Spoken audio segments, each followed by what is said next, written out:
Nigerians, watch this video, because when I tell you that some of these army chiefs, they're in this position because of being loyal to the president. They are not in this position because they have what it takes or because of their intelligence. This position is being given to them as a reward for being loyal to the president. And that is why you see a person like Chief of Army Staff wearing APC cap, campaigning for the president instead of doing his job diligently. He's busy, supporting opposition instead of doing his job as a Chief of Army Staff. So watch this video. When I tell you that they know what they're doing, and basically these people are just appointees for being loyal to the president, not because of their qualification or what the intelligence they have. Watch this video. And if we live in a working system, in a country that works, the first attack that Nigerian witness from this set of terrorists is more than enough for all these chiefs, so all these so-called army chiefs, to resign their offices. The Senate and the House of Reps, because Nigerians are paying them tax.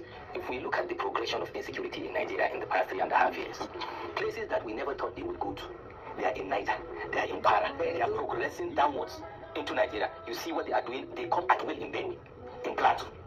Mr. President promised the victims in Plateau 2 weeks ago. It will never happen again.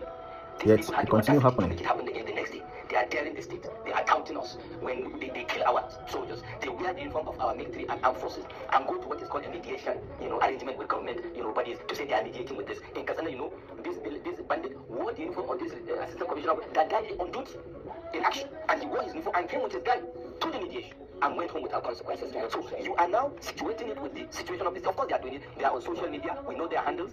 They don't even care to cover their faces. They send notices, and they come on the day of the notice, and they execute. Now they are overrunning brigades, not brigades in urban areas, brigade in the theater of war, and they overrun the brigade. They kill our generals like every other day. Our colonels, we are missing the best of our assets because, first of all, we don't have the decisiveness to ensure that we do the needful in terms of the resource allocation. I agree. You see, you can allocate whatever money you want to allocate, but where are the outcomes?